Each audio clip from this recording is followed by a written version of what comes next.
porque ele sabe que ele já foi construindo o caminho ao longo de todos os outros capítulos, né? Mas se a gente lê só ele, a gente chega no ponto que é o grande clamor, né? E, por exemplo, no teu texto da qualificação, fiquei me perguntando muito assim, por que que o Vissan não está ali, Sim. né? Por que que o Glissant não está ali? Por que que isso não está rearticulado dentro do teu problema? Porque, né? Então, assim, acho que é importante a gente ler com muita, muita proximidade esse capítulo, porque ele vai direto na chave do direito à opacidade, que é o direito à neurodiversidade, é o direito à desatenção, ao descuido, que a gente falou na semana passada, à sobra, ao que está dentro da concha, né? E, então, assim, me interessa a gente ler com muita calma esse capítulo, sem pressa nenhuma, assim. Se for preciso ler juntos, ou se a gente for ler trechos, eu acho que ele é o mais importante e eu preciso entender por que que tu não conversou com ele. É que foi uma leitura que a gente começou depois de que a maior parte já estava organizada, assim. Então, meio que eu acabei deixando de lado. E também teve alguns capítulos ali nos quais eu não interagi muito. Mas sim, tem bastante coisa. E esses últimos mesmo, eles foram bastante. Eu te confesso que a última vez que eu pensei em colocar ele, me veio na cabeça assim, a Bianca falando, não precisa colocar todo mundo que tu lê. Aí eu falei, tá, então vou deixar e tentar entender um pouquinho. Mas é que a questão, eu estou falando isso não é para te colocar Sim. como, tem uma coisa errada, mas é que assim, para a gente entender quando a gente está fazendo pesquisa, articulação conceitual através de uma prática ou com uma prática, por que que a gente está conversando com esses autores? Então, se tu começa a falar coisas sem conversar com esses autores, é muito ingênuo, sabe? Assim, não parece que tu está fazendo pesquisa. Daí tu não precisa chamar isso de doutorado ou de tese, tu tá entendendo? Esse cara, ele lançou um problema há 40 anos, há 30 anos atrás, e esse problema está na nossa mão hoje, nas nossas práticas. Então, se a gente não se dá conta da dimensão desse problema, de como que a gente está ou perpetuando esse problema, ou tentando corrigir esse problema, a gente não está se comprometendo com a pesquisa, a gente não está fazendo pesquisa. Você está fazendo de conta que esse problema não existe, ou que. E aí vira o jogo de palavras. Aí vira, eu vou pegar o Lapujade, eu vou usar a Manning, eu vou falar de uma poética. Aí não tem compromisso com o problema que é criar coisas no mundo e falar sobre essas coisas que a gente cria. A gente podia fazer isso também, mas aí a gente não tá fazendo pesquisa. A gente pode fazer isso, não é menor, não é menos pior, não é mais pior ou menos pior. Então, eu acho que nesse esse ponto é que nem assim, esse livro, né, a minha insistência da gente estar lendo ele com tanta calma e procurando um rigor, não é para gastar tempo, não é porque eu preciso de horas para contar, né? Mas eu acho que se a gente não consegue amarrar, entender como que essa Eu tô dimensão. te ouvindo, amor. É que a ligação tá meio ruim, eu tô. Oi. Tá. Como que esses problemas nos concernem, né? Como que isso está implicado no nosso fazer. É que nem um cientista né, tá olhando uma reação química e abstrai a temperatura do ambiente, vamos supor. Tem um cara que falou que tem um problema relacionado à obsessão pela transparência, à obsessão pela opacidade, ao direito à opacidade. E para você que está tentando dizer que tem aspectos da dança de salão que estão sendo desprezados em nome de políticas identitárias, tu tá patinando sozinho à toa, entendeu?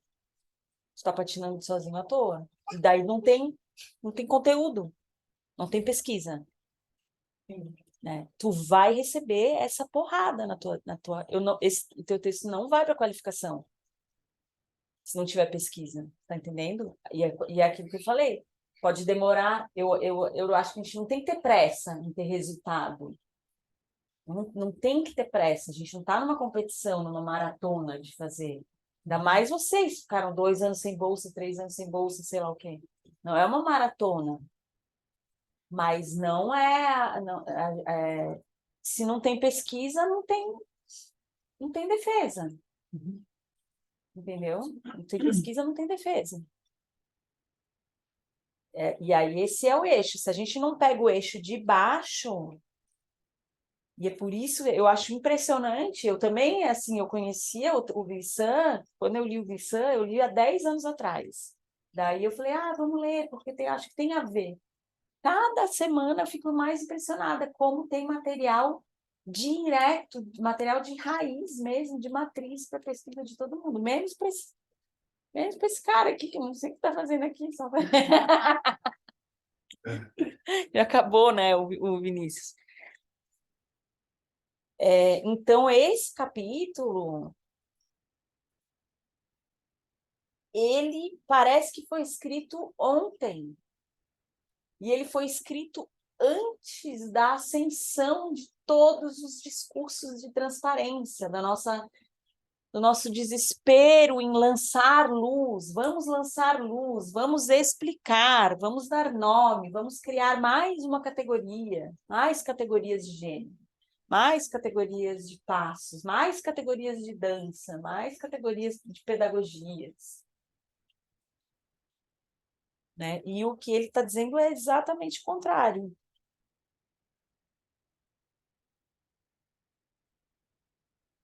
Que é toda a bagunça da neurodiversidade, dos undercommons. O undercommons é isso. O undercommons não é um modo de saber, um modo de fazer, um modo de transmitir, de refletir, de criar, que não quer ser tirado para baixo do tapete, quer continuar por baixo do tapete, ou dentro da concha. É o daydreaming da sala de aula, né? É o viajão, o cara que está viajando na aula. Ou é isso que tu fala ali naquele pedaço maravilhoso do teu trabalho, de que tá acontecendo, já tá ali. E aí, de repente, o cara vai lá e se atravessa porque ele quer fazer uma coisa legal. Aí ele bota agora eu vou fazer isso. Aí ele chacoalha a mulher para ela fazer um passo legal. É a mesma coisa do presta atenção, né? Como se não tivesse acontecendo nada. Tá acontecendo na opacidade. Tá acontecendo na opacidade, né?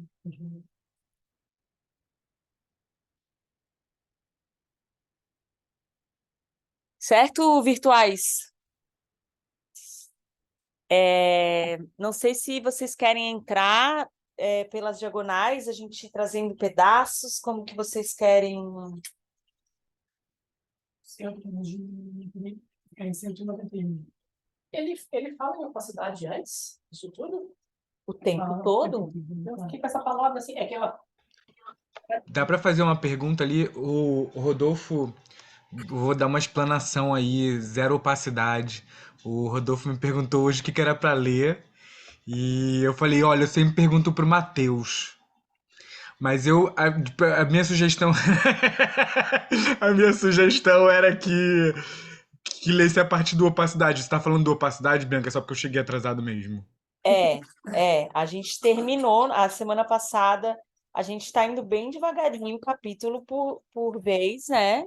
Às vezes é menos de um capítulo, mas na semana passada, até achei que a semana passada a gente ia ter um encontro menor, porque era um capítulo bem mais curto, dividido em enunciados, né? Mas no final, acho que super Foi ótimo e devagar. Então, então a gente está nesse último bloco, que é o Poéticas, né? Aí na semana passada eu fiz uma abertura falando um pouco sobre essa força do que é Poéticas, né?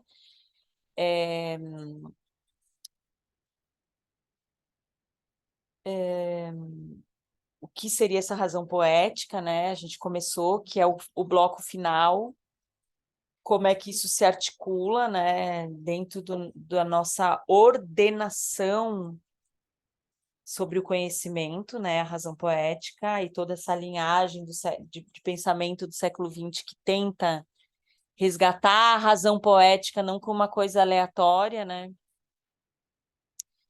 mas como um modo de ordenar a experiência, né?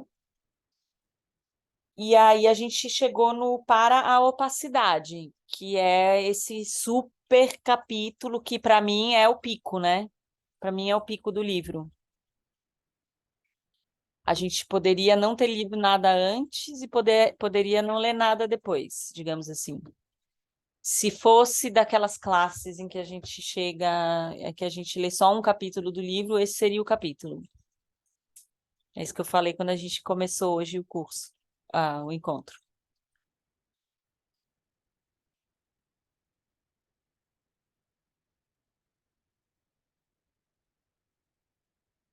E também assim, né? Isso que eu falei, o objetivo desses encontros é a gente fazer a leitura aprofundada desse livro. Leitura rápida vocês fazem de outras coisas. Então, assim, não é o tipo de leitura que dá para vocês lerem 1 hora antes do encontro. A ideia de ler, quando a gente combina de ler antes, tem que ler amanhã, o da semana que vem, para dar tempo de ir pensando, entendeu? Começar a ler amanhã, digamos assim. E aí que sim, eu prefiro que seja mais devagar possível, mas de modo que todo mundo esteja junto, né? Porque senão daí a gente faz outra coisa, né? A gente não faz leitura aproximada.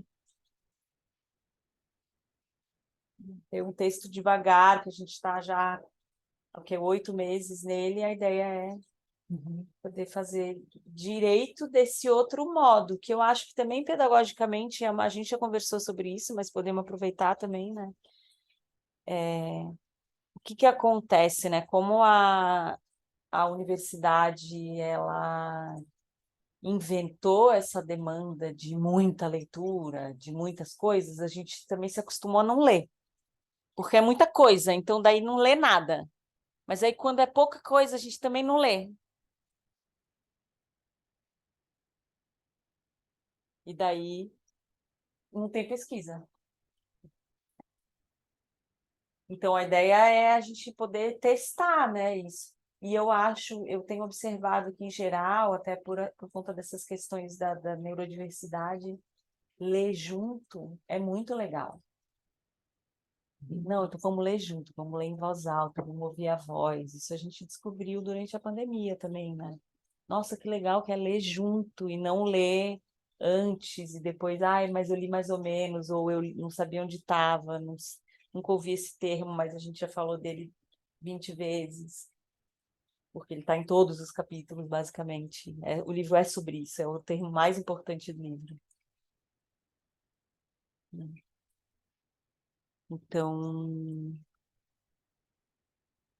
Então, ler junto é muito massa também, né? A gente fez várias vezes, algumas não, outras sim, né? A gente tá vendo, depende do capítulo. Tem os capítulos que é chato ler junto, né? Mas esse, por exemplo, é um que, se vocês falarem, puta, não li, então vamos ler junto. Esse aqui eu não vou falar sozinha.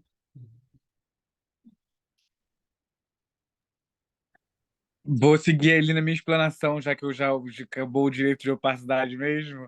Eu tinha dito que eu achava que era o para opacidade mesmo, porque eu estava na minha memória que era esse ali depois dos grupos. E fui lendo mais coisa, na verdade. Aí eu queria a minha dúvida era acertar se eu tinha lido mesmo o que era importante e se eu tinha lido mais coisa mesmo, assim. É isso. Fui lendo mesmo. O depois é bem bom também. O depois é muito bom. O Bem depois é bom, muito bom. bem bom, São, bem bom. assim, os super filé mignon dele. E estilisticamente também no livro, eu acho que é uma questão bem interessante, sabe? De a gente observar como que ele foi construindo as alegorias. Começa com o barco. Aí tem aquela história do cara, daquela figura, aquele capítulo tão marcante Na praia, né? da praia. E o que, né? Que para mim também é um capítulo que foi muito marcante. O que, né? O que a gente nomeia para chegar nesse lugar do direito à opacidade, que é o que não foi nomeado e tem direito né, de continuar existindo, conformando, dando força ao mundo.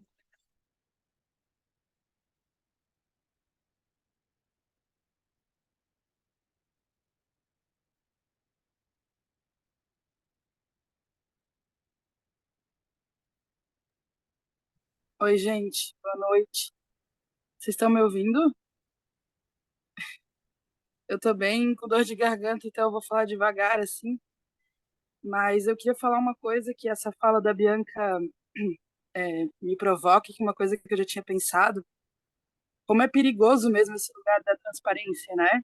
E hoje esse discurso, né? Que para mim é um discurso que eu vi um vídeo do Blissan falando sobre como ele falando de racismo, né? Como o pensamento dele era polêmico em relação ao racismo.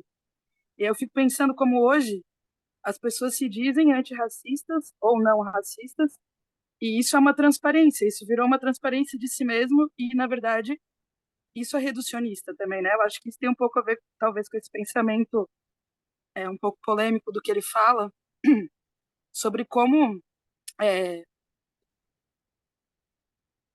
por exemplo, tem uma parte aqui que ele fala, né? Aceitar as diferenças é, evidentemente, perturbar a hierarquia da escala. Ou seja, eu vejo nisso, assim, como hoje a gente só se autonomeia algo, por exemplo, não sou racista, e é como se esse problema ele sumisse da face da terra, assim, né? Sendo que, na verdade, o que não acontece é as pessoas ocuparem o seu lugar historicamente, assim. Então eu queria, não sei, talvez começar também falando um pouco como isso me incomoda, sabe? Como as pessoas hoje, ah, como o problema, por exemplo, do racismo ficou só na ideia de que eu digo, não sou racista. E isso acaba por aqui. Assim, isso me torna uma pessoa que não vai, por exemplo, ser cancelada, ter defeitos, enfim. Eu Uhum. fico pensando nisso, assim, nesse começo de texto que ele fala ali, né? Não sei se tem a ver, mas eu acho que existem discussões que têm muito pano para manga, assim, e que as pessoas só reduzem, né? Teve o caso da, não sei se vocês viram, da Djamila Ribeiro, que ela fez um texto sobre mulheres que menstruam, né? E ela foi acusada, por exemplo, de transfobia. Então, assim, eu acho que fica muito. Hoje a gente está muito amarrado nesse discurso que um cancela o outro, sendo que existe tanta possibilidade de diálogo a partir desses que são, sim, reais problemas. Assim. Enfim, me fez refletir muito isso. Uhum.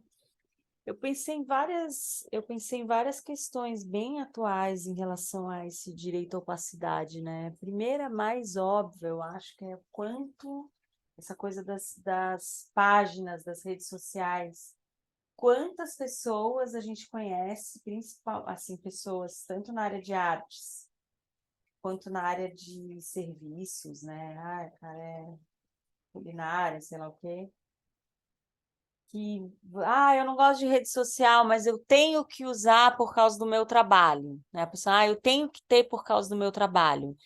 É como se a gente tivesse perdido a textura comunitária se você não está na página do bidimensional. Então, não existe campo se você não tem hiperexposição. Isso eu acho muito louco. E é claro que existe. Mas principalmente na economia fragilizada, nessa economia que você tem que gerar demanda imediata, onde você não tem um projeto, não, eu sou professora de dança no projeto social há 10 anos, tem um contrato de 10 anos. tudo tem que ser uma demanda imediata. Ah, eu estou sempre submetendo para algum projeto, eu preciso sempre animar os meus clientes, né? A pessoa sempre tem que se lembrar de mim na hora que ela for contratar alguém, né? Um coreógrafo, ou um músico, ou um fotógrafo, né? Tem que estar sempre ali na hipervisibilidade, né? Isso eu acho muito perigoso, porque a gente perde justamente esse tecido, que é um tecido que não é que ele é opaco, porque ele é secreto. Não é secreto. Não é secreto.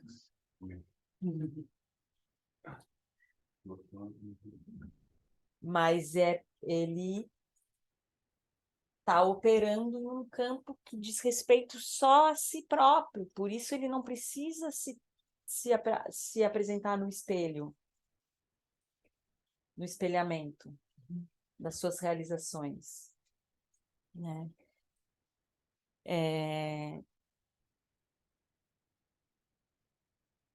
Então, acho que tem tudo a ver, tem a ver com isso que a Giovana comentou, né?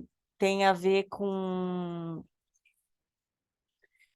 também o fato de a gente estar muito exposto e ter que ter uma opinião sobre tudo, que isso também pô, eu não tenho uma opinião sobre isso, é o direito à opacidade, eu preciso ter uma opinião sobre tudo.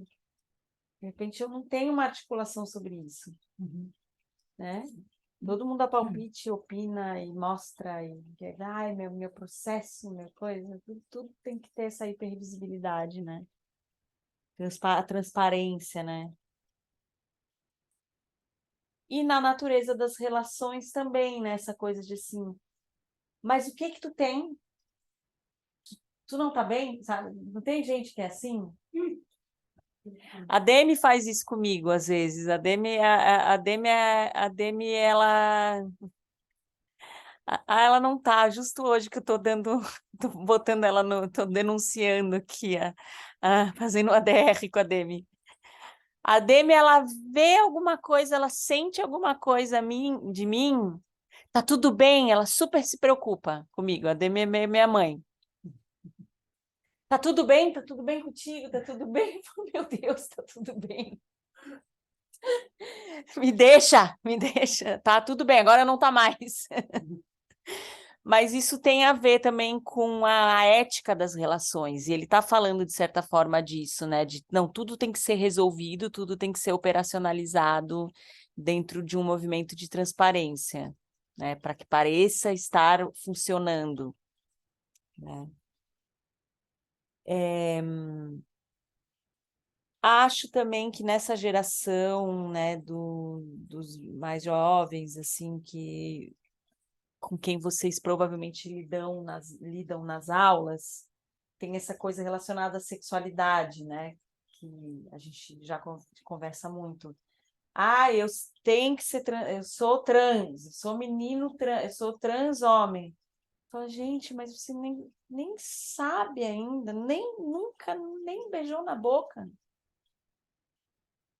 E já precisa dar uma estruturação, uma transparência para aquele sentimento que ainda é um sentimento opaco. É um sentido opaco, né, de desejo, é um sentido opaco de expressão de gênero. Isso é essa...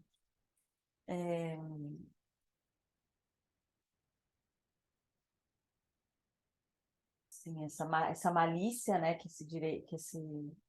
a falta de direito à opacidade impõe sobre nós. Ah, é o quê? Porque justamente já estamos determinados que meninos e meninas. Sim. Aí a Tem que ser, não? acaba entrando, tipo assim, onde é que eu tô dentro disso também? Sim. Vini, fala mais alto, não dá para ouvir. Então, eu falei porque justamente a gente está na binariedade, na transparência da binariedade. Então, acho que aí fica esse desafio, né, para quem está entre, né? Que ele escreve aqui, né? A própria diferença maquina a redução ao transparente. Porque quando você... Não, eu não sou isso. Aí você continua determinando. Eu Me falo, parece que, é, me parece que de alguma forma dialoga também com o Césaire, que é bem contemporâneo dele e é o criador da negritude, né? Enfim, essa coisa da diferença não deu muito certo, né? No final das contas, é isso. Ela é importante, acho que num processo de emancipação e de uma, sei lá, diminuição da violência. Ele fala isso uma hora no texto também, o próprio Glissant, mas não dá certo, assim, não resolve a questão. hum,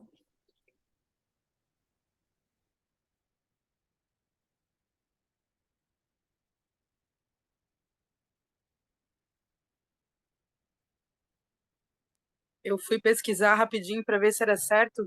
Ele foi aluno do Césaire, o Glissant. Ó, não sabia. hum.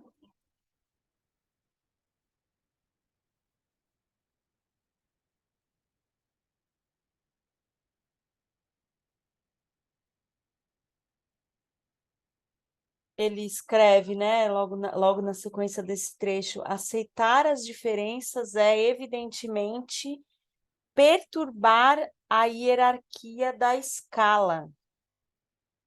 Eu tenho pensado muito sobre essa questão das escalas, né, como que uma coisa se aproxima, acho que em relação à obra, a essa obra dele. Eu vou ler todo o parágrafo. Aceitar as diferenças é, evidentemente, perturbar a hierarquia da escala. Eu compreendo sua diferença. Isso quer dizer que a ponho em relação, sem hierarquizar com minha norma. Eu admito sua existência no meu sistema. Eu crio você novamente. Mas talvez devamos acabar com a própria ideia de escala, comutar toda redução. Porque o que ele está se referindo? Ele vai chegar no que a Denise Silveira fala, que é a aproximação da proximidade. Então, você não tem mais escala. O que interessa é essa tensão e repelência. É, esse momento entre aproximar-se ou repelir, e essa força que existe entre duas coisas, e não necessariamente determinar onde elas se localizam uma em relação à outra. Falar de diferença a partir da aproximação da diferença. Não apenas consentir com o direito à diferença, mas antes com o direito à opacidade, que não é o encerramento em uma autarquia impenetrável, e sim a subsistência em uma singularidade não redutível. Opacidades podem coexistir. Opacidades podem coexistir, confluir, tramando tecidos, cuja verdadeira compreensão estaria na textura dessa trama, e não na natureza dos componentes. Dá para entender isso? Dá para entender o que ele está se referindo? Ou está muito abstrato? É como se a gente, ao colocar as coisas em uma escala, e a gente falou disso na semana passada, da tradução, isso é o quê? Isso aí é igual ao quê? Equivale ao quê? Você está colocando dentro de uma posição em relação à sua perspectiva, ao nosso modo de ordenar. E nisso você continua com a obsessão da diferença e não da aproximação.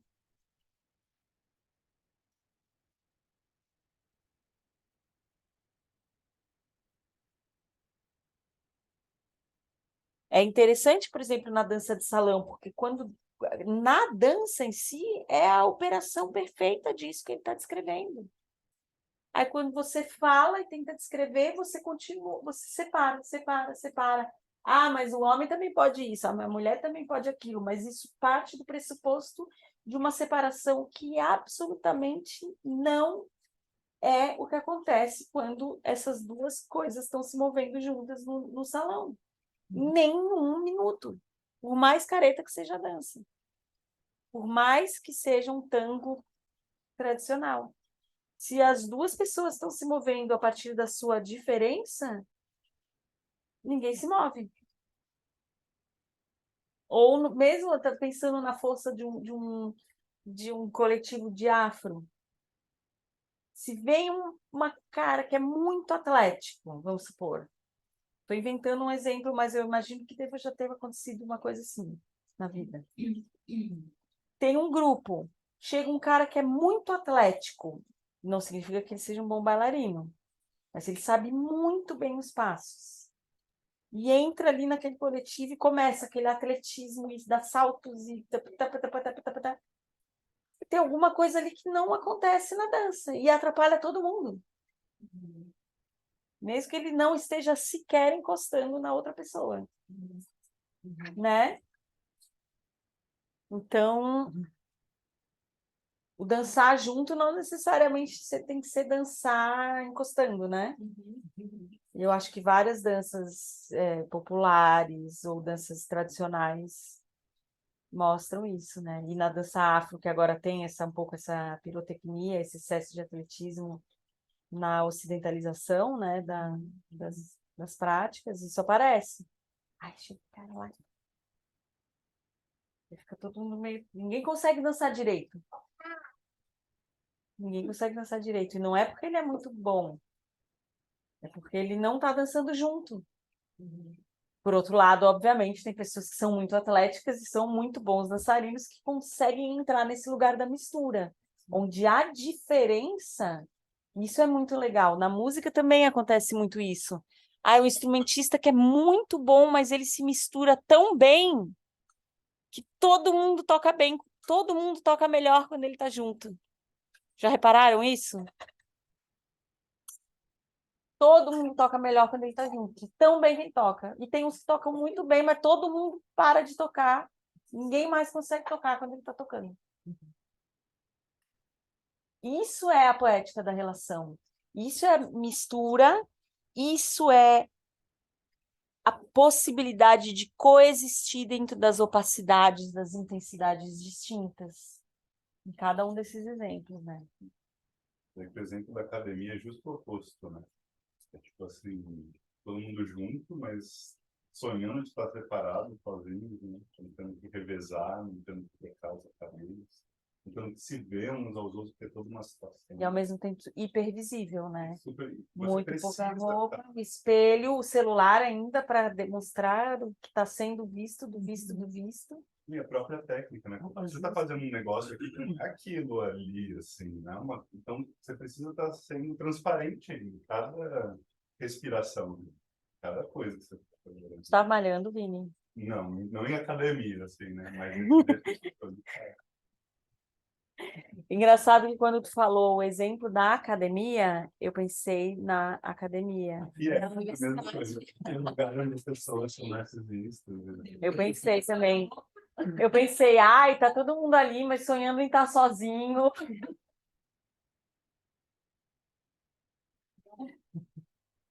Mas percebe, é por isso que eu digo, essa leitura nossa, para tu ver como a gente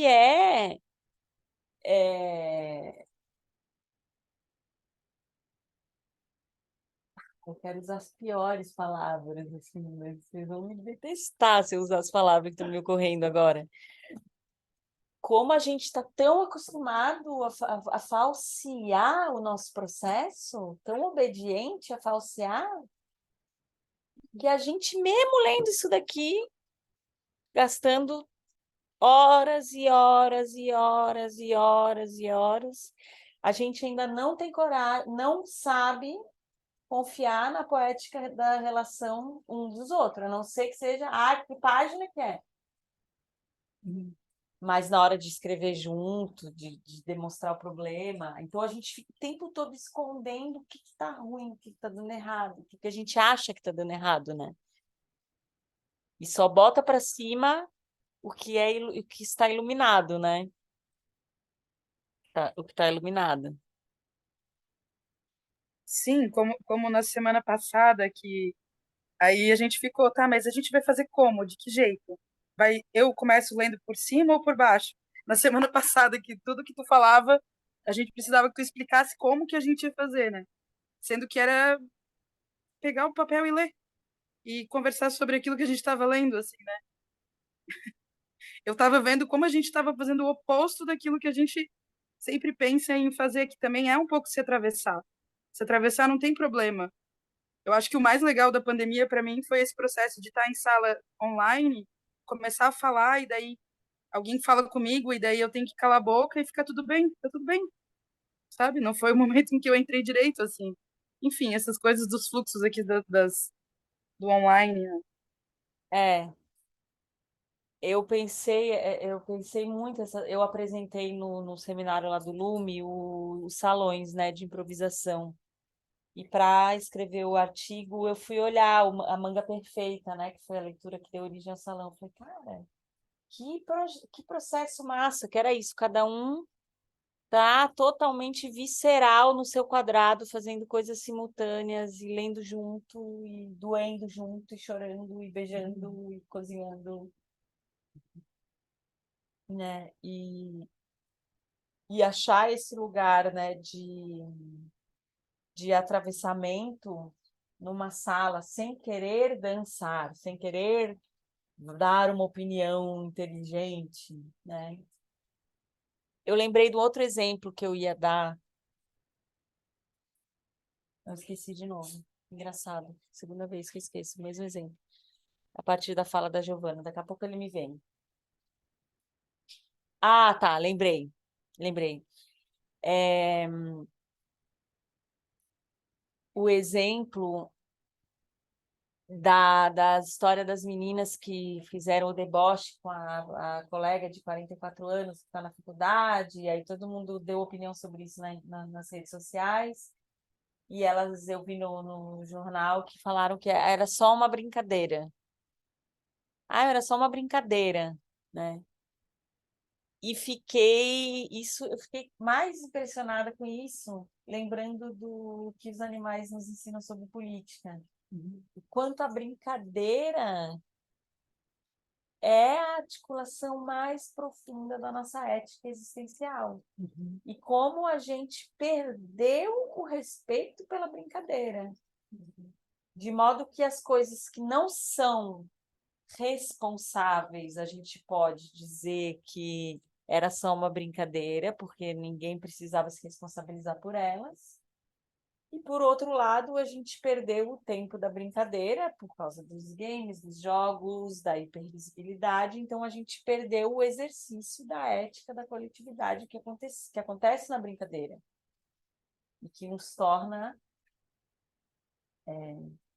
poeticamente relacionáveis, né? E como a brincadeira também, ela nos atinge em cheio, né? Quando foi uma brincadeira. Porque se alguém que chega na sua cara, talvez fale alguma coisa, você tem muito bem definido, talvez, os universos da coisa. Assim, rompi com fulano ou com fulana porque nós não nos entendemos, ela acha que eu sou assim. Tipo, eu tenho 40 anos, não pertenço ao grupo delas, né? De certa forma. Mas quando isso vem mascarado no jogo da brincadeira, foi uma brincadeira. É como se tivesse... Você não delimita uma fronteira nisso. Você não desenha a linha do dentro, do fora, qualquer coisa. Tá tudo meio que... Você implica a participação do outro na brincadeira. Né? No xingamento real, você, tipo, você não gosta de você. Né? Você põe o outro para fora, né? Na brincadeira você meio que abraça isso tudo. Tem uma coisa meio... Impacta a gente, assim, assim, né? Chega nos impactando muito mais pesadamente. Não sei se eu me fiz algum. Não, eu entendi, eu entendi.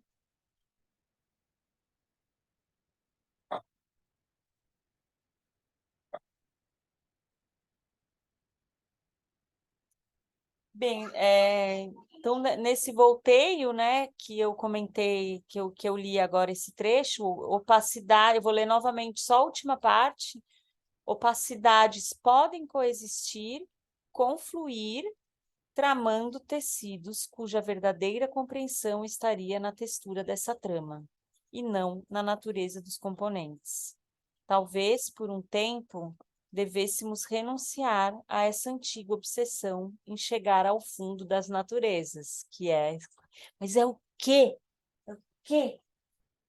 O que é proposição, afinal? Aí vira um negócio assim, não vai definir o que é proposição. Ou não vai definir o que é brincadeira, ou não vai... E essa é o que faz essa potência, essa poética relacional ser tão fundamental, o fato dela ser indefinível.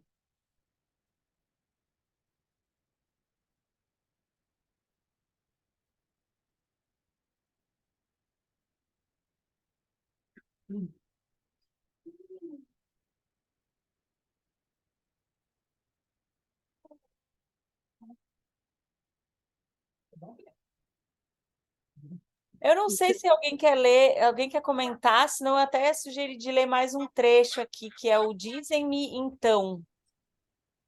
Eu só queria falar uma coisa, é que além também de não ter uma natureza, o fundo de uma natureza, é também de isso não ser detentora de uma pessoa, por exemplo, né? Como é muito comum no traço colonial, né? Tipo, quem descobriu a lâmpada foi aquela pessoa, que nem agora eu tô falando sobre a invenção da fotografia, né? Na sala de aula. E aí tem uma pessoa que ficou com o nome como grande inventor da fotografia, sendo que na verdade era uma química que estava passando por várias pessoas tentando ali fazer uma imagem ser capturada pela luz, enfim. Mas acho que é isso também, né? Não tem uma grande natureza e nenhuma pessoa é detentora daquilo, como é um pouco a nossa, um pouco não, né? Totalmente a cultura ocidental, né? Uhum. O exemplo do vaso chinês. Você trouxe uma vez uma orientação há muito tempo, assim, perguntando assim, aquele vaso chinês, Sim. quem fez o vaso chinês? Uhum. O século tal, não sei o que. Eles assinavam as oficinas, não era o artista, assina a oficina, a escola. Então, sabe, assim, por que na nossa universidade poderia, né, de certa forma, tem ou a própria a Bauhaus tem essa característica. Tem uma qualidade de trabalhos ali que é um trabalho feito na Bauhaus. Então, todos os trabalhos vão ter uma certa característica, uma identidade, né, digamos assim, de jeito de fazer pesquisa. Uhum. E na nossa, né, por que tem o trabalho do Vinícius, o trabalho do Matheus? Quem trouxe essa questão no seminário do Lume foi o Cassiano.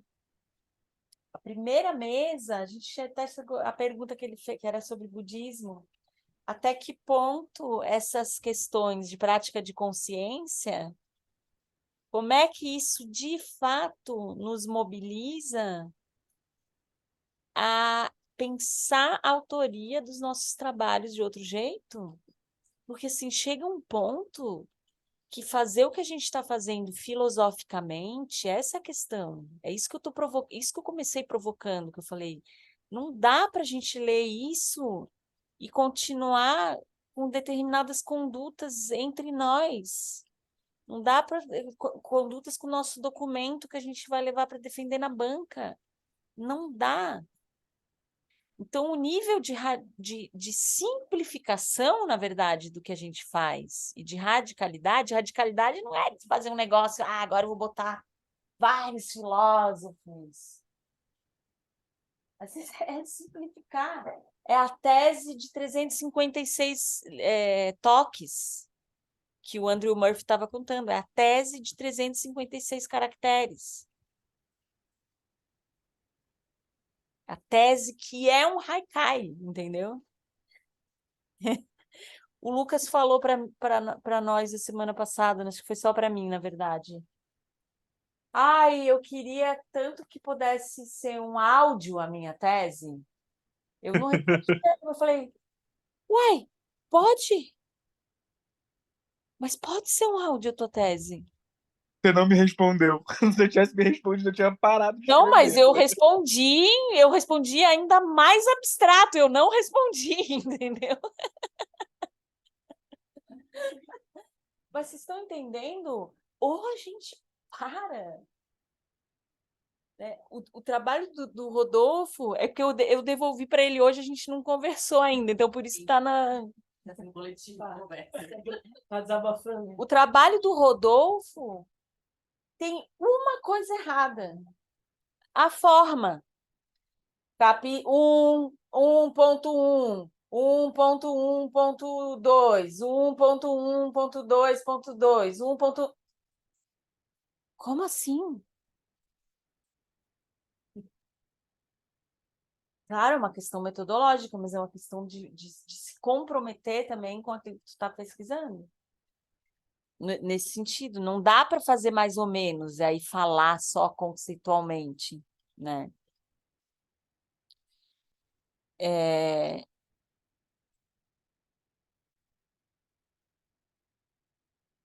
Eu queria ler esse trecho que ele fala, né, dessas tramas, de como a gente mesmo constrói essas trincheiras onde a gente se protege, né?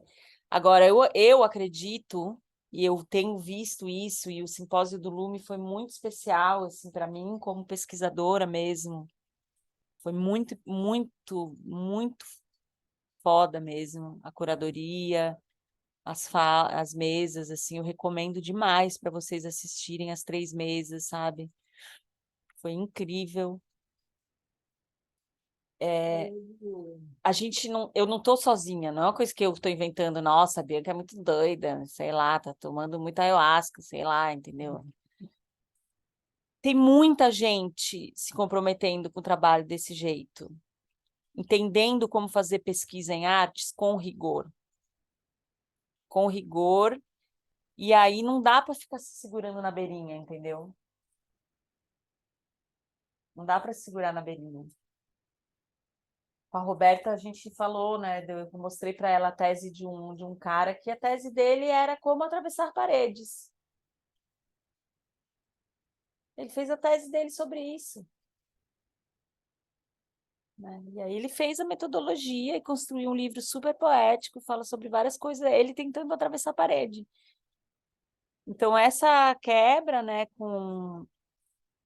com as tramas com as quais a gente constrói as nossas próprias trincheiras identitárias, de posição social, porque assim, se no fundo vocês querem só um mestrado para subir no plano de carreira da escola, beleza, dá para fazer também. Mas eu sou uma péssima orientadora para isso. Péssima. Entendeu? Porque eu sempre vou querer achar um problema. Né? Assim, no sentido de ter curiosidade, né? Acho que a gente eu tenho um compromisso, uma devoção com a curiosidade. Eu acho que a gente, como professor de arte, se a gente não tem devoção com a curiosidade, tá na profissão errada. E é devocional mesmo. É devocional. Nossa, eu fui longe, estou emocionada, muitas pessoas perto de mim, eu estou sentindo muitas vibrações.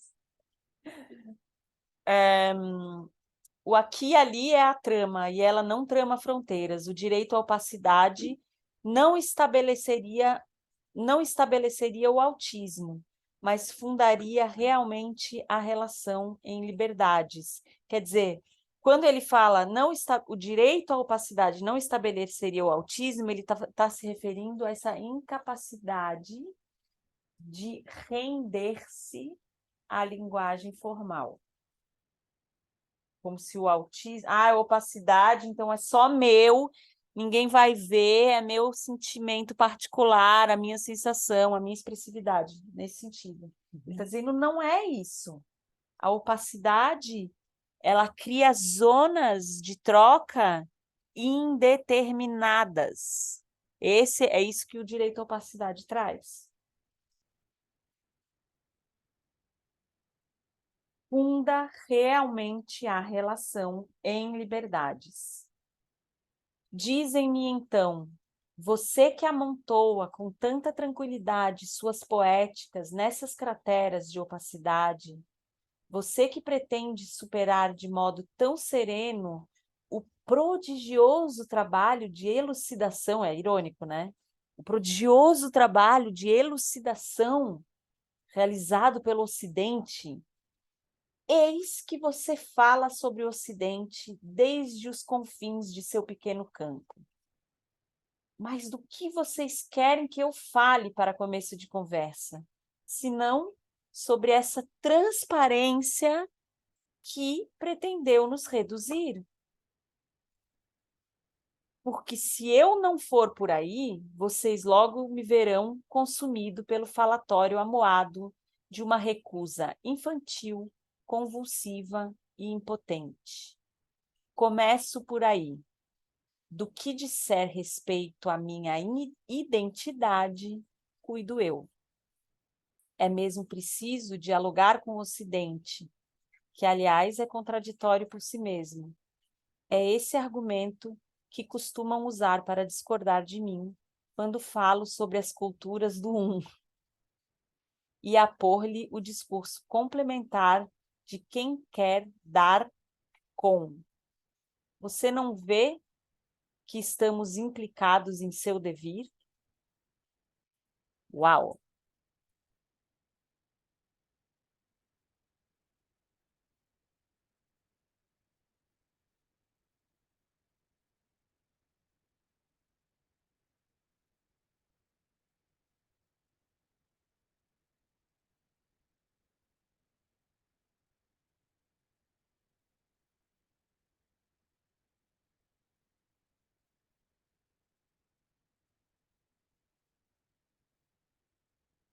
Do que vocês querem que eu fale, se não sobre essa transparência que pretendeu nos reduzir?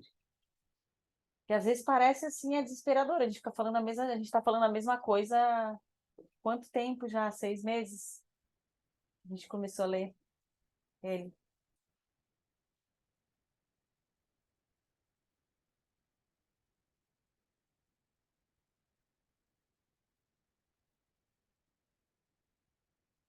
E ele desce a varinha, né?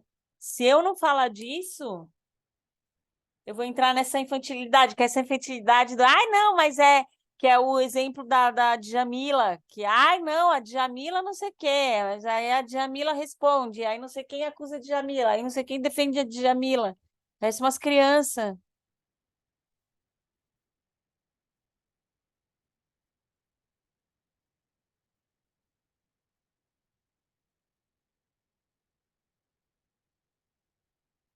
Eu gosto que ele fala que ele anuncia que o Ocidente vai entrar no emaranhado. Ele só quer saber qual é a via.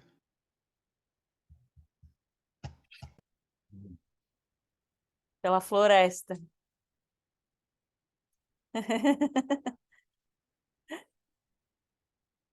Você falou do Djamila, eu fiquei pensando agora, acho que o que ele falou da criança birrenta é quase como a ideia de se importar com o cancelamento, do tipo, meu Deus, vão me cancelar, não sei o que, olha só, vão me cancelar, mas isso é a própria... Claro, é a criança, tipo, hipervisibilidade também, né? Isso, cancelamento só acontece na hipervisibilidade. Quero jogar uma coisa aí na roda sobre essa questão dos ledores, porque assim, tem muita tese acontecendo em outros formatos, e as pessoas falam assim, tá, mas as pessoas cegas não vão poder ler a tese de vocês, porque está em outros formatos que não tem ledor ainda para isso, que é uma super discussão em relação à acessibilidade, à visibilidade, inclusive, né, de uma coisa para as pessoas que não veem, né? E acho que coloca tudo isso que a gente está falando assim uma outra textura, né? Claro.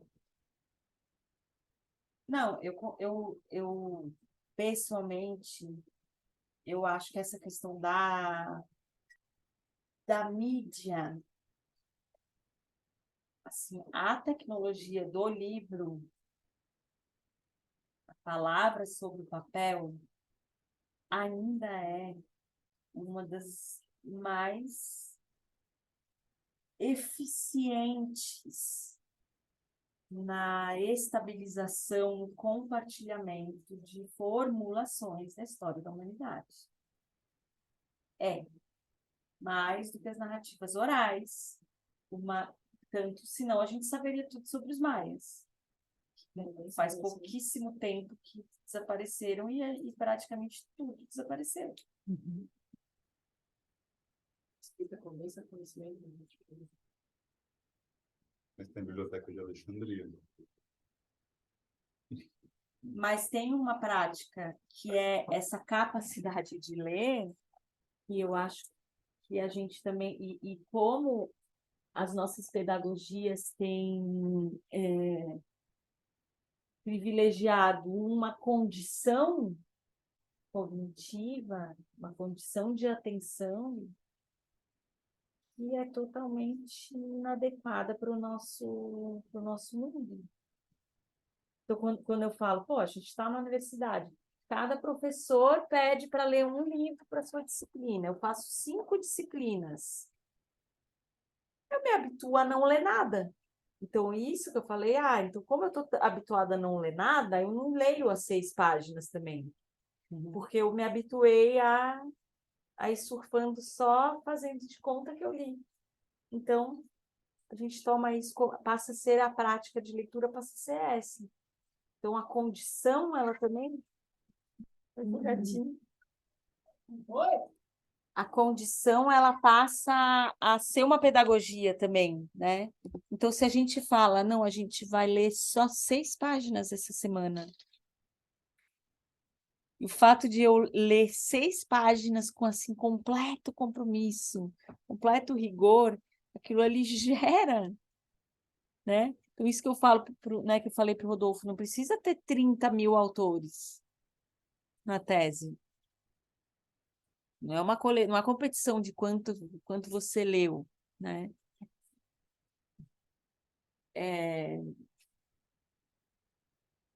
Então, isso me interessa. Tem uma fala, tem um texto do menino lá que entrou agora no mestrado, o Adam, falando sobre essa questão da velocidade. Pô, eu fui aceito no doutorado, um autista, não speaking autist, autista não falante. Só que ele entrou no doutorado e aí ele tem que ler 200 páginas por semana nas disciplinas. Não, lá na Concórdia. Entrou agora. Eu já falei desse texto para vocês e acabei não mandando.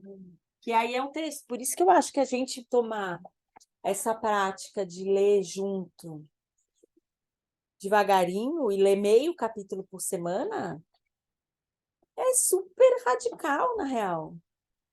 É estudar mesmo como estudavam os antigos.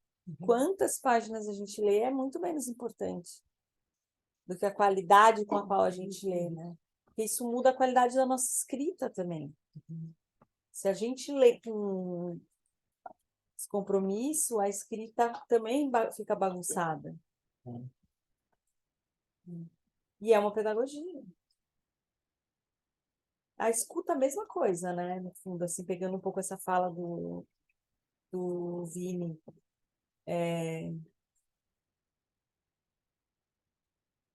Eu tenho tentado prestar muita atenção nisso, assim, da escuta. Eu estou com o ouvido tampado, já faz algumas semanas que eu estou sem escutar do lado esquerdo. Então, isso tem me gerado uma trincheira bem particular, assim, tipo a do Edelso, sabe? O quanto isso me faz prestar atenção. Agora eu presto atenção em cada pessoa, eu estou olhando, o jeito como as orelhas dela se organizam, eu presto atenção como é que ela potencialmente escuta. Isso aqui é incrível, né? Esse objeto aqui. É de uma sofisticação, assim, impressionante, né? A gente faz assim, a gente faz assim, muda a atenção, né? E tu percebe que tem gente que quando tá conversando contigo, fica assim, né? A gente fica assim, assim, mas assim, aqui também, né? Isso é estudado, né? As partes que a gente ativa, até pelo próprio calor, ó. A Roberta tá com a mão De certa forma, ela está aqui, porque ela, né, tem alguma coisa nessa potência aqui desse cone de ouvido, né, na água, talvez, que tu está isolando para poder se concentrar mais, sei lá, infinitos porquês, né? Não tem uma só. Mas tudo isso para falar da forma da escrita, né? Chegamos nesse lugar. Ai, ninguém tá vendo nada. Eu nem me Eu lembro. posso dar duas, três vagadas? Eu estou da preocupação do Rodolfo. É, porque, enfim, duas coisas. Nesse primeiro tem duas coisas. A primeira coisa, e aí envolve também a fala do Vini, que é. Eu fui assistir uma amiga não, uma colega de sapateado defender o mestrado dela, e aí, enfim, uma agonia, porque ela, na verdade, ela, enfim, leu muito, mas leu muito mal. Pelo menos a parte do sapateado, assim, mesmo, assim, enfim, ela se apoiou numa leitura mesmo muito antiga e não progrediu. Então o conteúdo dela era atrasado. E enfim, ela é orientada por uma pessoa, uma professora, e tudo parecia encaixar, tudo maravilhoso, assim, ela só foi mesmo. E Uhum, a segunda coisa é que nessa mesma banca, uma outra professora falou assim: Olha, gostei muito do seu trabalho, mas assim, tem muita referência aqui. entendi. Ih, deu uma travada.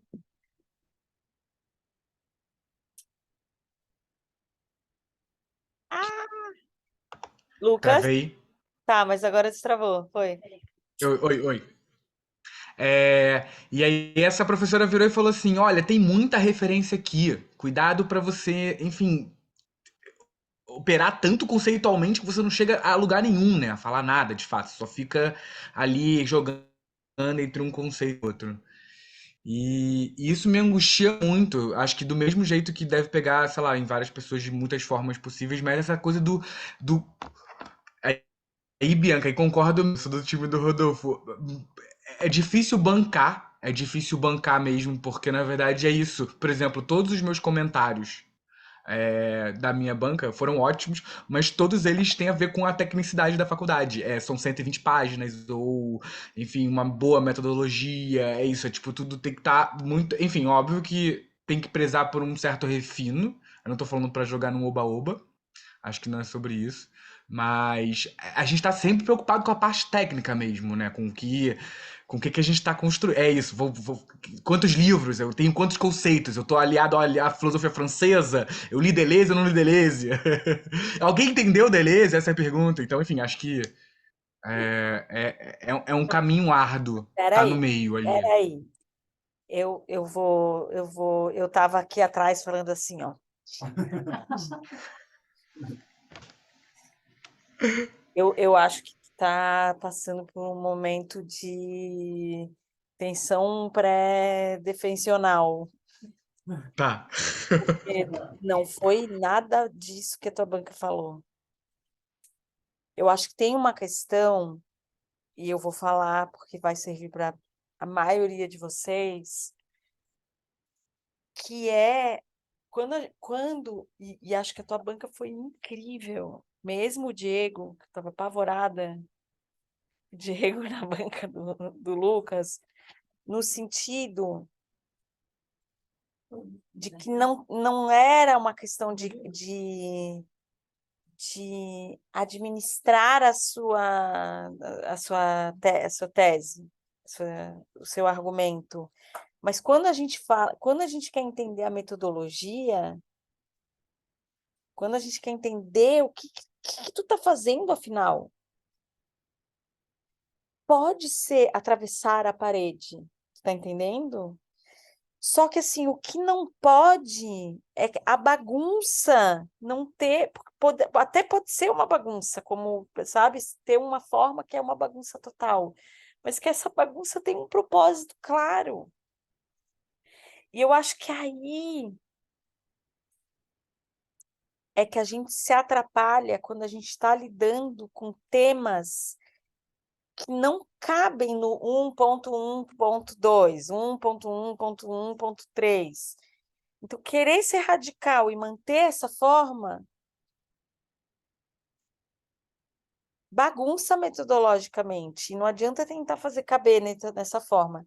Então, acho que nesse sentido, a metodologia ela tem que ser clara, tipo, a tese do Matheus pode ser: meu objetivo com essa tese é virar uma concha. Para tanto, estabeleci um procedimento. Durante 3 meses, li tudo sobre concha. Durante 4 meses, fiquei escondido dentro do barco na Barra da Lagoa. E durante 5 meses, fiquei dentro do ateliê fazendo conchinha com meu gatinho. Não podia. Calma, gente, a Lua tá em Ares. Tu tá entendendo? E essa é a tese dele. E quando eu leio, ela pode ter esse formato, pode ser uma exposição, como eu tenho falado para a Demi, por exemplo, que está fazendo uns diagramas incríveis. A Demi escreve super bem, mas nenhum parágrafo é tão miraculoso como um diagrama que ela construiu falando do método Gaga. A complexidade, a coesão, a clareza, o objetivo, para mim, e se ela aceitar, é que ela não vai aceitar, porque ela é muito, muito certinha. Para mim, a tese da Demi tinha que ser uma exposição com 18 bandeiras de 3 metros cada uma com os diagramas dela. Essa é a tese da Demi. Essa poderia ser a tese da Demi. Ali tem método, tem pesquisa, tem comunicação com pares, tem proliferação do objeto que ela está investigando. Está entendendo? Então, claro, a gente não quer uma banca que vai dizer, ai, porque já fiz banca. A pior coisa é a banca que fica corrigindo. Por isso que eu insisto para vocês, passem por um revisor. Porque quando o texto tem muito erro ortográfico, a pessoa que está lendo começa a ficar irritada. Ela não entende o que você está querendo dizer, porque está com erro ortográfico. E isso não é o assunto da tua tese, a tua dificuldade de botar vírgula. Então, paguem alguém para fazer isso, Ou, Pode me pagar. né? Faço. Ô, Bianca, mas sabe, até sobre isso também eu fico pensando, né? Porque eu faço revisão, né? E gosto, adoro. Já fiz revisões de 1000 temas, com nada a ver com arte, assim. Mas é muito comum que a pessoa chega para mim e fala, ou não, né? Ou eu digo para ela como ela deveria ter feito, né? Como, por exemplo, quando a pessoa não bota PUD, mas bota direto o nome da pessoa que foi citada. E a pessoa que se vire, né, para achar de onde ela tirou aquela referência. Aí eu vou lá e explico. E fico pensando assim, cara, também quantos anos a gente tem só uma coisa que é vomitada na nossa cara e ninguém explica por que a gente tem que fazer desse jeito, sabe? Eu lembro na matéria da Tereza que eu perguntei, tá, mas por que tem que ser um e-mail né, justificado dela para que a pessoa possa ler melhor, É, sabe? é. Enfim, São acordos para facilitar a comunicação. Aí é isso, a comunicação com quem, né? Comunicação durante quanto tempo, né? Então, claro, se é uma comunicação oral, eu estou falando por um determinado grupo. Se o meu resumo vai estar em Guarani ou em francês, eu estou me comunicando com outro grupo. Se eu converso com autores franceses, eu estou conversando com um determinado grupo. Se eu converso com outros dançarinos da minha cidade, eu estou conversando com um determinado grupo. Ou se é com os pescadores. Tudo isso é método.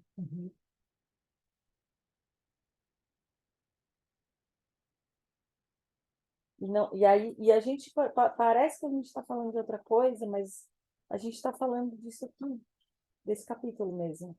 Essa universalidade universalidade composta pelas disciplinas, pela branquitude, né?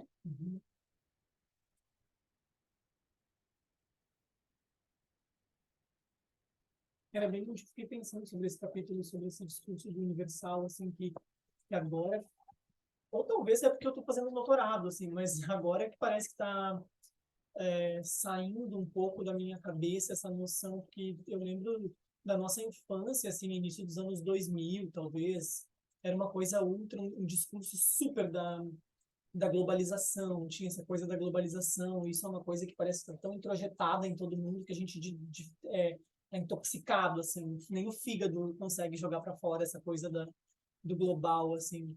Tanto que quando você tem um contato com um texto, não sei, do Bruno Latour, que fala sobre os locais, a coisa local, assim, você fica tipo, meu Deus, né? Parece tão alienígena aquilo. E é uma coisa tão básica, porque, de certa forma, a gente se comunica mais imediatamente com o contexto em que a gente reside, né? A gente pensa nesse contexto também, né? E eu tenho me pego pensando também sobre essa coisa do pescador, da craca, do tá ali junto, né? Você tá todo dia ali vendo a galera lidar com aquilo. E você fica assim, tipo, nossa, mas é com essa gente que eu me relaciono, não é com o global, né? A ideia fake do global, assim, eu me relaciono com o Deleuze. Sim, o Deleuze constitui meu texto, constitui meu modo de pensar também, mas não é para Deleuze que eu estou escrevendo isso, né, de certa forma. Então, fiquei pensando nesse texto, quando ele fala, porque isso também, essa noção de global, acho que vem muito, de globalização, vem muito a troco do mercado, assim. Com certeza. Constitui o mercado, tudo constitui o mercado, a transparência constitui o mercado. Tudo é vendível, vendável, acho que é a palavra. É como se você aproximasse, tudo se torna parecido, né? Todas as viagens que você vai, tem uma loja de souvenir com as mesmas canecas, só muda o nome da cidade, né? Estive em Amsterdã, estive em Belém do Pará, né? Então, tudo é parecido, as experiências se tornam semelhantes, né? Então, você aproxima aquilo que é parecido e não limpa o que é diferente. O que é diferente é sujo, é feio, é errado, não cabe dentro da métrica contemporânea, né? Isso que tu está falando me lembra muito desse que eu gosto muito do Agamben, que é o contemporâneo, que é essa ideia de que no contemporâneo todas as coisas estão acontecendo ao mesmo tempo.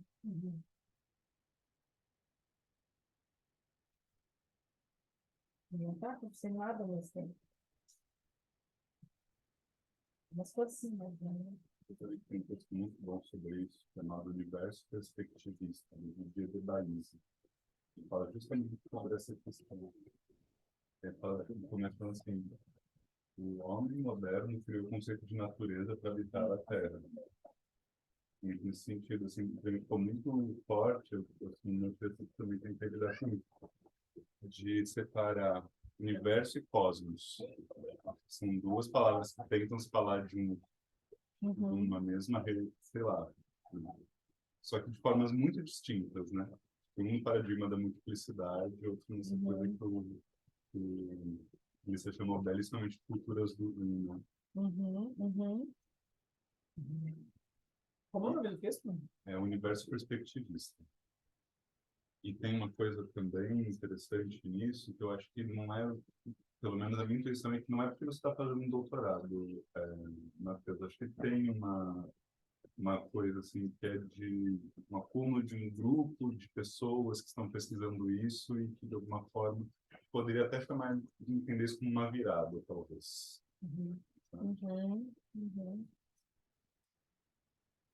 Sim. Não, eu justamente me referi ao fato do doutorado, assim, se é porque eu estou fazendo doutorado, porque eu me questionei algumas vezes, tenho me questionado ultimamente também, se isso é uma coisa que tá fora dos muros da universidade também, ou se isso é uma coisa que está só no nosso âmbito, assim, porque eu vi alguns textos da Isabel Stengers, do Bruno Latour, da Donna Haraway, essa galera tem puxado bastante, da Lynn Margulis também, acho que ela fala sobre isso, mas me pergunto assim, a pessoa que empacota coisas no mercado, ou que põe coisas numa prateleira, Como essa que ela está pessoa recebendo recebe a esse espiral, movimento? né? Porque eu tenho visto algumas coisas fora, assim, por exemplo, a galera que vende curso no Instagram, eu vou te vender um curso em que eu vou te ensinar como você vende um curso. E tem muita gente fazendo curso de vender o curso. Isso é muito aleatório, assim, né? como isso chega nas pessoas? Porque parece que tem essa ideia do global ainda, da universalização de alguma coisa, assim, né? Bonito é aquilo que a gente fala, né? Bonito é uma casa limpa, parede branca, europeizada, essa lógica europeia séptica, né? E não essa coisa que a gente, de fato, não tem isso no Brasil. É o terno, sabe? No país tropical, calor do caramba. As pessoas vão trabalhar de terno. É surreal.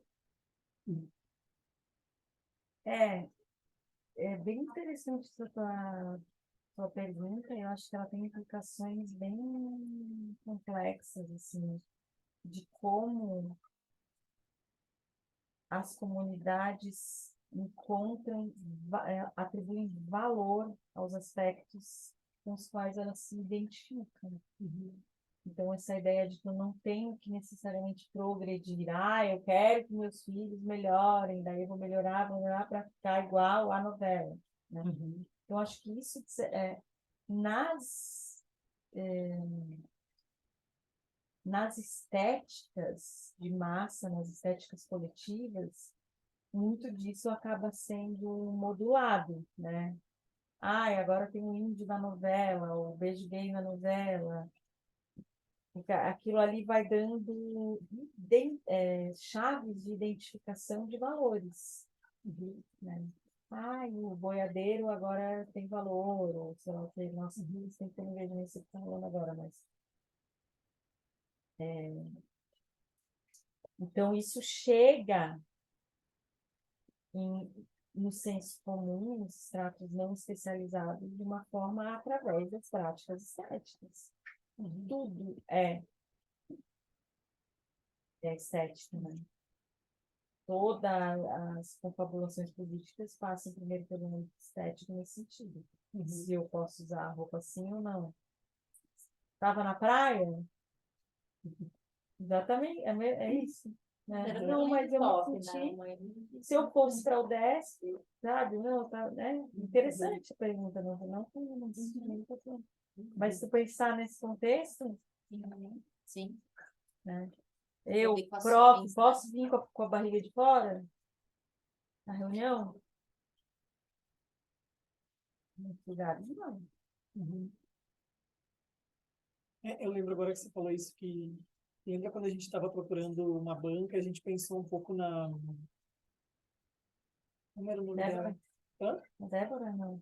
Não, na outra professora, eu mandei um e-mail para ela, ela me respondeu dizendo que ela agradecia, ela era da arquitetura. Mas aí eu fui ver uma aula dela, eu procurei ela tinha a aula dela no YouTube. E eu fui assistir uma aula, ela é daquelas pessoas que eu vou atrás, eu vou atrás do meu púlpito, em pé, eu vou palestrar para minha turma, meus 800 alunos na, sei lá, qual universidade. E aí eu fiquei pensando depois, assim, meu Deus, isso me lembrou disso agora, assim, eu, professora, posso vir com a barriga de fora? Porque eu olhei para aquilo e fiquei, meu Deus, tudo bem. Os países acontece. É muito importante essa tua pergunta, porque é o valor, qual voz tem valor? Lá no 3E, a gente está lidando, tem um cara que corta, eu contei para vocês quando eu estava lá, corta as árvores, que é o Remy, que é completamente neurodiverso. Quando eu encontrei com ele a primeira vez, o que aconteceu? Eu fiquei com medo. Ele é gigante, ele tem 2 metros e muitos. E ele é uma expressividade diversa. Então, o que a gente, como mulher brasileira, por ser um mundo, a pessoa vai me violentar? Imagina, assim, a pessoa mais maravilhosa, inteligentíssima, manja muito da floresta, sacou completamente o projeto político do 3E, quer doar as terras dele para o 3E, porque ele entendeu coisas que muito doutorando ali, se tivesse a oportunidade, ia só teorizar ali na tese, mas não tem a capacidade de dar o leap, né? Dar o pulo radical, porque está comprometido com um tipo de linguagem, de desejo mesmo, né? Tá colonizado, o desejo está colonizado, né? O desejo está colonizado. Então, o nosso desejo também, né? Agora voltando para a pergunta do Lucas, talvez o nosso desejo de fazer uma tese organizadinha esteja colonizado. Isso é ainda mais difícil num contexto econômico como o nosso, onde tudo é visibilidade, tudo é transparência, nos dá menos coragem, porque a gente não. Esse campo experimental parece que é maluco beleza, Raul Seixas. Mas não é, galera. É isso que eu estou dizendo, que é o que deu para ver no simpósio do Lume. Quanto mais a gente tem certeza do que a gente está fazendo, a forma vai se mostrar e aquilo ali tem muito mais valor ainda para os nossos pares, porque é mais evidente a pesquisa. Mas o que você está, afinal, fazendo com a proposição? Isso, uma série de laboratórios, parará, parará, e aí são 6 vídeos. Sei lá. O que afinal, você está fazendo com o estudo do Gaga? 6 bandeiras Gaga. É isso. Sei lá, eu estou inventando, tá, galera? Eu nem conversei com a Dani sobre isso ainda desse jeito, mas assim. Então, claro que economicamente a gente fica pensando, ai, não, mas será? Ai, não sei o quê, mas eu quero ter, será que daí eu vou ser aprovado? Não, não, não, porque isso tem uma pressão. A obediência, ela vem por uma pressão econômica, só que essa pressão econômica é uma abstração, é isso que no teu trabalho fala, é uma abstração conceitual. Uma abstração conceitual. Acaba decidindo não trabalhar algo no grupo. Mas é que não é luta. Não é luta. Não é uma questão de ser luta, é uma questão de você ser fiel ao teu trabalho. A luta é você brigar, ai, o fulano, na dança azul que eles fazem isso está errado. Aí é luta, aí tu tá falando encrenca. O formato é teu. O formato é um jeito de você entender o que tu está fazendo. Não é uma luta, né? Não é uma luta. Você falou do Lube, já foi, voltou várias vezes. Eu queria ter falado lá atrás, mas volta um pouquinho na coisa da opacidade. Ah, não sei se essa é uma herança do Lume, isso é uma pergunta, com certeza atualmente não. Mas, por exemplo, no teatro, eles gostam muito da palavra presença, né? Tipo, presença aparece em tudo, assim, né? Estou fazendo 2 estágios de docência, assim, e estava reparando isso. E a outra palavra é Por que tu está fazendo consciência, 2 estágios de docência? que tem doutorado em 2, né? Está fazendo o mesmo semestre? E aí, a palavra presença aparece muito, e eu acho que a outra é consciência e tal. Enfim. E é engraçado porque eu entendo o que se diz, assim, mas ao mesmo tempo a minha sensação é que, porque assim, tá fazendo jogos, né, jogos teatrais, coisas e tal, nananã, e aí vai entrando num lugar de exaustão, de cansaço, nananã, e aí chega num estado, e aí pronto, né, esse é o estado da presença, assim, né. Então, se tem uma clareza de que aquilo é a presença, tipo, eu não sei se tem a ver com a coisa da opacidade, assim, tipo assim, o oposto, né, da opacidade, tipo assim, entra num lugar de que foi até o que eu conversei depois com a Zilá, né, a turma dela, assim, ela me perguntou, tal, o que eu tinha achado, não sei o quê. Aí eu falei, eu me pego com essa coisa quando se usa, né, no teatro bastante a palavra presença, assim, porque, por exemplo, dentro do exercício do que aconteceu e do que se chamou de presença, por exemplo, para mim, pessoas autistas jamais fariam essa aula, tipo assim, né, entende? Não sei se dá para entender onde eu quero chegar com a coisa da opacidade, assim, tipo, o quanto se cria um lugar bonito, claro, né, do que é a presença, do que é o estado de potência e tal. Porque eu entendo o que é esse estado. Tipo assim, realmente tu tá ali fazendo alguma coisa e tu chega em algum lugar e os julgamentos vão para longe, realmente tu. Mas o outro lugar também é realidade, os outros lugares também são estados de consciência, os outros lugares também são estados de presença. Né? Faz sentido? Enfim, essa é uma palavra que aparece bastante, assim, né? E eu fiquei pensando. Eu acho que a gente tem que cuidar também para a universalizar o exemplo genérico não acabar nos impedindo de pensar sobre o que realmente acontece em determinada situação. Então, usar a palavra presença, claro, é um campo de estudos, né? Leiam a dissertação de Vinícius, leiam a dissertação de Vinícius, leiam a dissertação de Vinícius, leiam a dissertação de Vinícius, leiam a dissertação de Vinícius.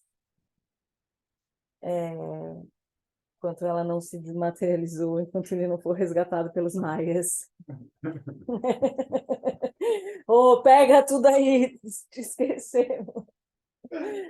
Sério, é muito interessante a construção que o Vinícius faz sobre, inclusive, o Simeone e a ideia de presença. Muito interessante, bem específica. Então, assim, nem tudo é tudo, nem nada é nada. Cuidado, né? A exaustão é um método que leva a condições e descobertas específicas. Nem sempre precisa ser exaustão e nem sempre a exaustão vai levar a estados incríveis. Às vezes você só vai ficar cansado. E eles mesmos falam isso. Às vezes a gente só fica cansado e quer sair para comer bolo na padaria. Então, a questão do treinamento é muito específica ao que está querendo se construir e, obviamente, como que a gente enxerga aquele treinamento. Nem a escola é uma merda. Tá, então deixa umas crianças no homeschooling para ver se vai dar melhor. Claro que não vai dar melhor. A escola é uma tecnologia fantástica. A tese com capítulo, com resumo, é uma merda. Não. Ai, palavrão não posso falar que tá gravando. O professor que é tão legal e vem de biquíni na orientação é mais eficiente do que a professora que vai de manga bufante e entra no púlpito? Claro que não. Depende como que você conduz. Ela pode ter tido a capacidade, né? Ela pode ter uma super articulação que eu não vou conseguir fazer porque eu não trouxe meu texto escrito. Então, eu só vou conseguir, nesse formato, chegar em um lugar. Nesse formato, eu só vou conseguir chegar em um lugar. Com um texto escrito atrás de um púlpito, consigo chegar em outro lugar. Então, não tem uma generalização. Como Aí, só para concluir, a presença não revela uma essência absoluta, um poder mais eficiente do ator ou da performer. A minha sensação é que se cria uma escala, né? Entendeu? Tipo assim, por isso que eu tô falando da coisa da opacidade, né? Comparando assim com o que ele fala, assim. Tipo, se cria uma escala. Por exemplo, teve uma atividade que era as coisas do Viewpoints, que é jogos, enfim, jogos, né? E aí todo mundo senta numa cadeira, uma cadeira fica vazia, uma pessoa fica em pé. Essa pessoa que está em pé tem que sentar na cadeira. Só que o grupo tem que se mover e preencher as cadeiras para que nunca fique a cadeira livre para a pessoa que está em pé sentar. Então a pessoa vai indo e as pessoas vão se organizando, tal. Cara, isso gera tanto riso, gera tanta brincadeira. Tipo, é muito mais legal tu sair da cadeira e criar uma bagunça e um caos e tudo. Então, tipo, o grupo começou a achar uma coisa muito divertida que era criar o caos naquele jogo e pouco se ligando para quem quer sentar, brincando com o jogo de quem tá, entendeu? Tipo, aquilo foi tão natural, aconteceu assim, né? Tipo, o jogo se transformou em outro jogo, né? E aí Mas isso é veio uma condicional. bronca. Ah, tá, veio uma bronca. E aí veio uma Tá. bronca. Tipo assim, vocês acabaram de fazer um exercício de viewpoints que é de ter atenção e agora vocês não estão prestando atenção. Tipo assim, não, eles estão prestando atenção, só que estão prestando atenção em outra coisa, sei lá, né? Tipo assim, você cria um... É difícil deixar sair do jogo. É claro que manter o jogo ajuda a contemplar uma coisa específica que a pessoa está propondo, talvez, né? Claro, porque... Tipo Não, assim, aí é. Eu vou discordar. Aí é o tudo nada, tudo nada é nada. Sim. Então tem uma questão. Se eu estou numa cidade que tem, como se fala, audição para ator, e eu quero fazer um treinamento onde eu esteja apto a pertencer a uma comunidade, independente da minha página do Instagram, do meus cinco shows do Instagram, eu quero levar aquele jogo de treinamento o mais sério possível para ver como que aquilo vai me permitir ter um poder de decisão sobre a minha entre consciência e expressividade, para que eu possa ser um ator, porque afinal é um ofício. Eu não estou ali para me divertir com meus coleguinhas. Sim. Tu está entendendo? Então, o fato de eu levar para me divertir com meus coleguinhas não significa que deu errado, mas eu deixei de descobrir uma questão dentro do meu ofício. É que nem o cara que é um sapateiro, ele precisa fazer um cinto para vender e um dia ele descobre que, de repente, aquele cinto pode virar outra coisa e aí ele fica brincando com o cinto e despedaça, tá entendendo? É um ofício, a gente tem uma matéria que está no nosso corpo e nas adversidades do nosso humor. O que faz com que o treinamento seja muito difícil e falar sobre o treinamento seja mais difícil ainda. Porque a gente sempre vai incorrer em o que tem valor, o que não tem valor nos estados de consciência. Então, essa é a pergunta, na verdade, essa é a pergunta que me interessa como pesquisadora. Como que de acho um performer, um ator, treina a consciência sem ficar louco? Continuando interagindo com o mundo. Sem estar pensando no seu ofício o tempo todo. Porque o cara que faz cinto, ele não está pensando no ofício dele o tempo todo, mas a gente está. Tipo eu, falando com as pessoas, eu olhando para onde que elas inclinam a orelha. Tá entendendo? Então, assim, é muito interessante essa tua questão. Mas também cuidado para não ser só do contra. Sim. Senão vai só pro virtual e não chega a lugar nenhum. Aí fica assim, não, mas foi super legal, todo mundo brincou, mas o objetivo, tipo, brincar é legal, mas assim, poderia ser, né, o exercício de brincar. Essa frase é tua. Hã? Essa frase é tua que você tem. Como é que eu falei? Eu não Senão sei. fica só no virtual e não vai pra nenhum. Aí fica assim, né? E tem também uma questão que o Ferracini também, ele mesmo também já passou dessa fase, né, de que a ideia de presença é esse lugar egóico em que tu demonstra algo que ninguém mais é capaz de demonstrar, assim. Acho que tem uma live do Ferracini também, feita no Agenciamentos, no canal do YouTube, que posso botar no grupo, Coloca. mas que ele fala de afetação, ele fala do lugar da alegria, né, ele fala de Spinoza, ele fala de ética também, né? Ética em relação ao trabalho, vai muito, não necessariamente, eu acho que e claro, não que ele seja o detentor do que significa presença, né?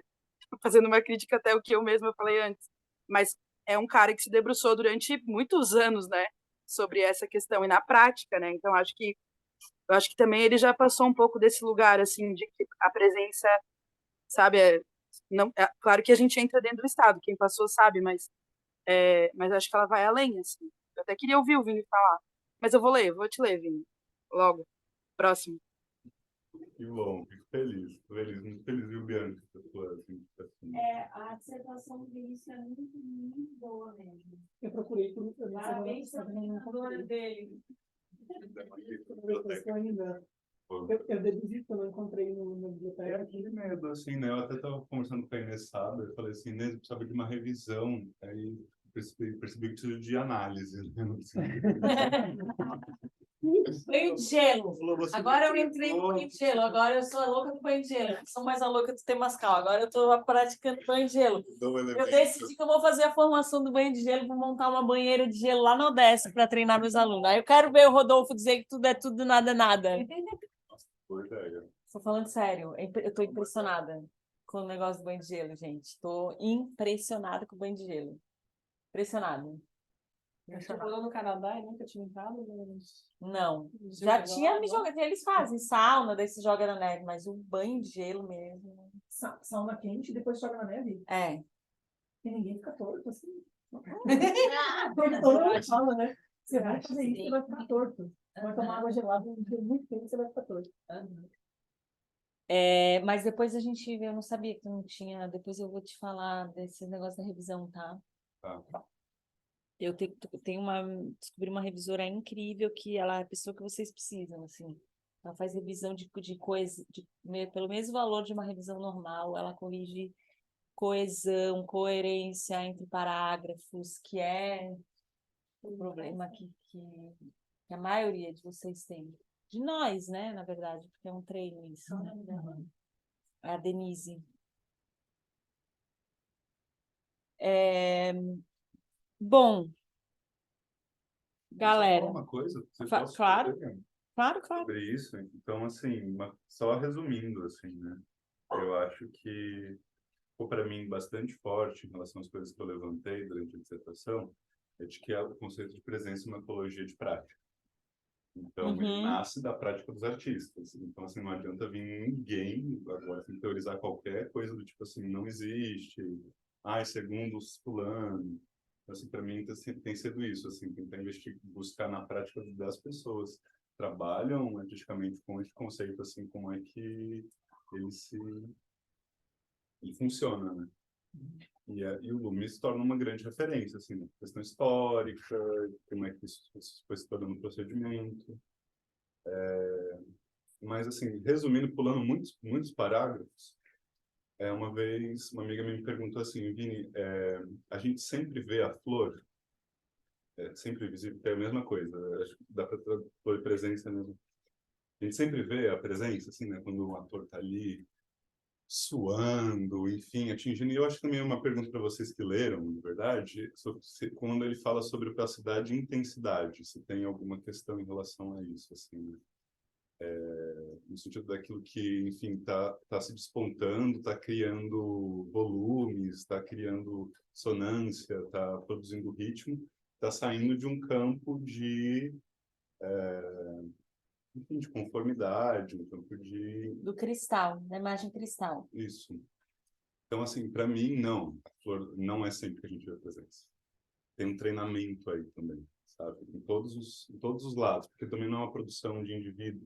Não depende de um grupo que está ali, de alguma forma, observando, fazendo parte disso, assim.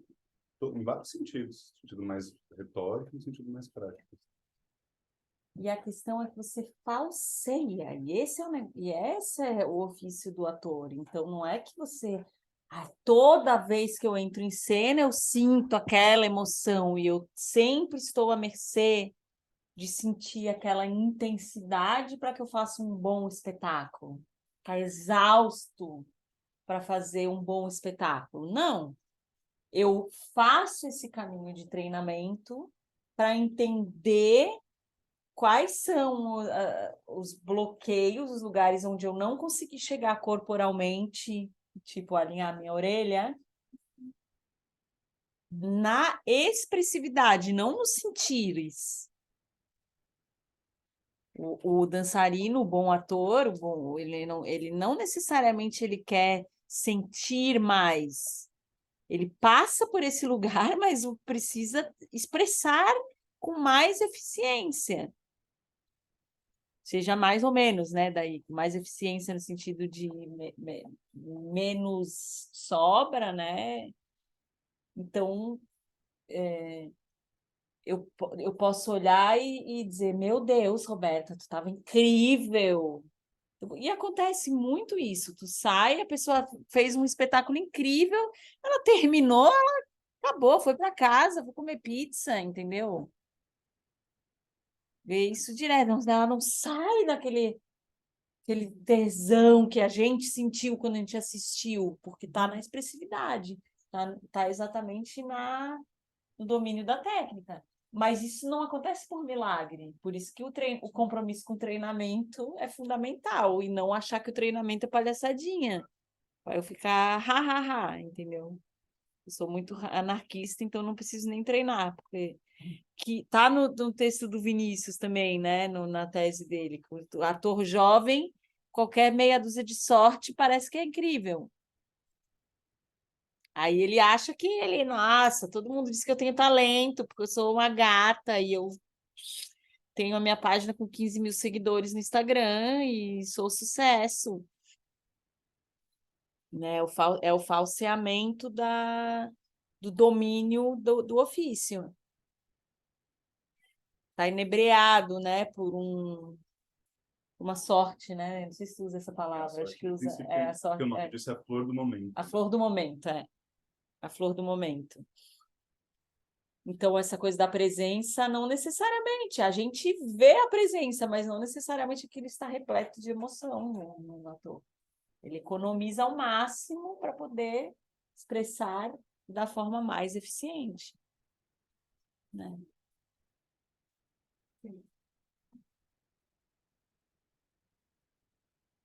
Bom, minha pova, anotem aí, alguém já digita lá no grupo, para ninguém ter que incomodar o coitado do Matheus que está dentro da conchinha dele. Deixa o menino na conchinha. Que a gente vai seguir a partir do opaco, não é o obscuro. E leiam em advance a Manto, que nossa semana que vem é o último encontro. Na casa de quem? Na casa do Lucas, lá em Nova York. Fiquem à vontade, gente, tem que só vir mesmo. Eu espero que o nosso encontro saia em Bianca, Canadá. Eu não conheço o Canadá, então. Então, vamos lá. Vamos. Tô indo dia 26, tô aqui, mas só mais 2 semanas, né? Então, assim, a partir a gente a gente ainda vai seguir nesse capítulo, tá? Que faltou bastante. Mas sugiro para aqueles que já leram, eu tinha assim a vontade de a gente terminar o próximo também, como o Lucas já avançou, são os platôs, né? É onde ele entrega o conclusivo. Vai falar do imaginário. E aí eu vou dar uma tarefa para vocês. Tá? Então a gente vai ler a partir do opaco até o final do próximo capítulo. O início da Praia Ardente fica para depois, tá? A gente lê Círculo Aberto, Relação de Vida? É. Lê também. Lê também, tá? E eu vou pedir para cada um escolher 2 conceitos, só 2 conceitos ou 2 termos, enfim, menores que aparecem no texto. Então, não pode ser relação, por exemplo. Relação é um conceito maior, né?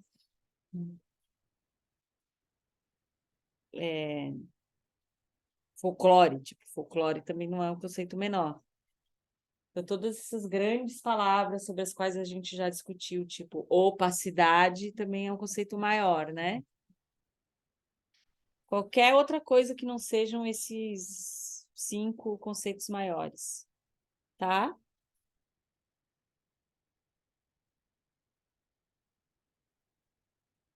Para trazer para discussão, beleza? Se não achar 2, traz 1. Mas 2 vai facilitar o jogo que eu quero fazer. Tá bom? E é o jogo da cadeira, não vai anarquizar meu jogo, Rodolfo. O negócio está dando certo, Rodolfo. Não, mas quem sabe?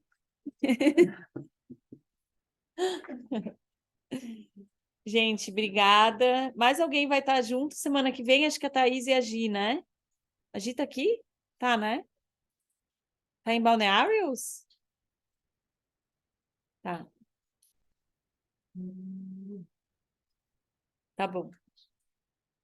Alguém só escreve isso lá no grupo para quem não tá, para DM, para não ficar Já boiando. tá escrito.